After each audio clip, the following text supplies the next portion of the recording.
So I want to now look at something you alluded to when we first began speaking, and ask you to unwrap this, because I've seen salespeople do this, and I know I've done this. And when I read it in your book, I thought about some of the times I've done that. And this is, we almost think we have to bring the customer the perfect solution.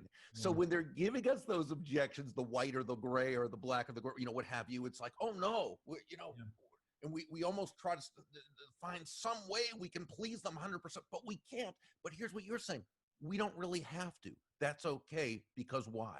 Yeah, I think I'm sure, because you've dealt so much in the customer care landscape, Bob, that the word perfect probably just scares the life out of you just a little bit,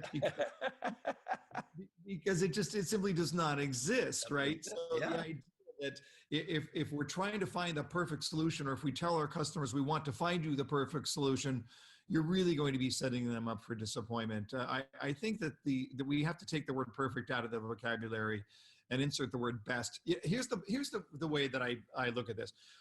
If you watch even one episode of the HGTV show House Hunters, you've seen it. If you've seen one episode, you've absolutely seen them all.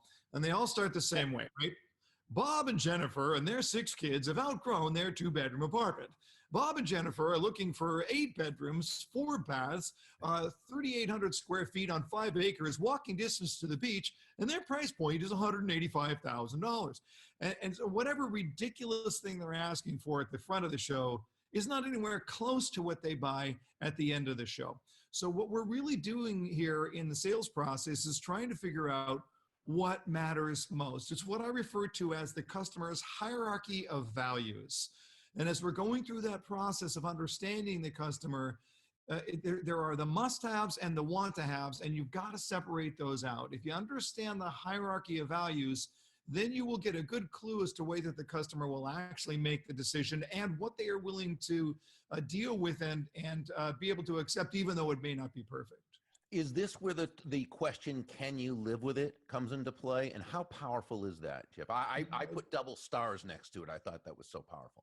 Yeah, it really is. If you're looking at it, listen, every customer is going to tell you everything they want. It's the episode of House Hunters, right? Everybody's going to tell you, I want this and I want this. And they're going to give you a long list. And if you're not careful, you're going to get discouraged, because you're going to go, I don't have that. There's just no way that I've got all that in my bag of tricks here. But if you're stopping from time to time and asking the customer, is that a must-have or a want-to-have? And we're trying to separate out, understand the hierarchy of values, because at some point somebody's going to say, boy, I'm really not thrilled about this feature, this attribute, whatever it is. And I might have to look at it and say, okay, we found all of this that works right. So let me ask you, if everything else is right, is this something that you can live with? And I think you're going to find very, very frequently that a customer's going to say, well, yeah, I don't love it, but I suppose I can live with it, which is all you're talking about. As you said, so we're not trying to eliminate the objection. We're just trying to neutralize it. We're just trying to get that customer to understand what matters most. Does that take a bit of courage for the new salesperson to ask that question the first couple times, Jeff? Yeah, that's a really, really good question and a really, really good point. There is that sense. I think if we can separate something out here that's really, really important, going back to the mindset for just a moment, and that is that people don't reject people in the sales process. They reject concepts. If they rejected the person, they're probably going to do that right away. But if you're a good person, if you're, at Shore Consulting, we teach, if you are coffee worthy, that is the type of person that your customer would just simply want to have a cup of coffee with. If you're that person, if the customer rejects, they're not rejecting you. They're rejecting a concept, and we have to be able to separate that out if we want to keep our own head on straight.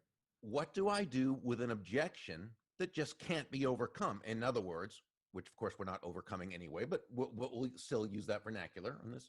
My customer needs a feature that we just don't offer. And Jeff, before I throw it to you, I'm going to say that that actually is, in a sense, not an objection as much as a condition, because it's not, if that really is, if that's really true, that it is something they just absolutely, they need something, they want something, you just don't have it. It's not a matter of imperfect but good, but they just don't have it. And but go ahead. What's your thought? Yeah, look, I think this comes back to a really, really important point that we probably have not spent enough time on yet. So I think that this leads us into it perfectly. Whenever you hear an objection, I don't care what it is or what the nature of it is, the first response of salespeople, we love to solve problems, right? As salespeople, we love to be problem solvers. And we walk through the sales process and we see a problem arise and we just shoot it down and blow it to the barrels and move on to the next problem, right? But that's a problem. That's an issue. That's jumping too quickly to what the issue is. Now, you may get it right sometimes, but the problem is you don't understand two things. You don't understand the exact reason behind the objection, and you don't understand the severity of the objection. So we have to train ourselves as sales professionals that whenever we hear an objection, our auto response has got to be, tell me more. Yes, good. Well, why is that the case? Talk to me. Come on, give me more. Tell me more.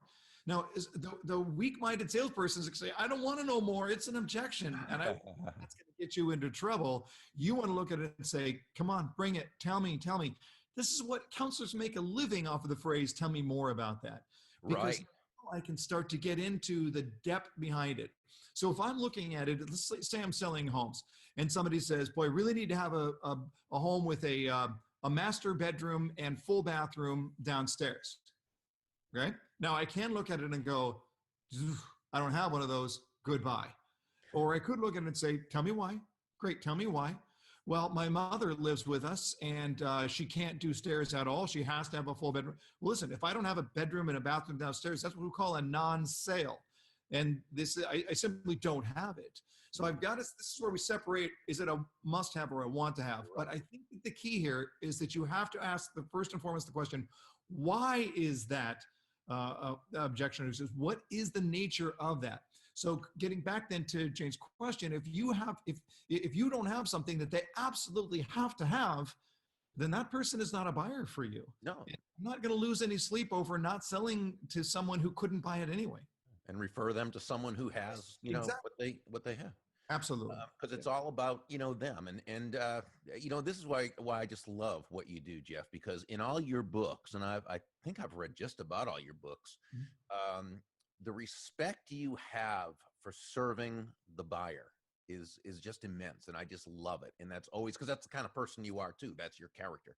And I think we share that. You and I both have a strong distaste for the customer as a victim of the sales or a target or the prey of a salesperson. There is that school of thought, that mindset that's still out there.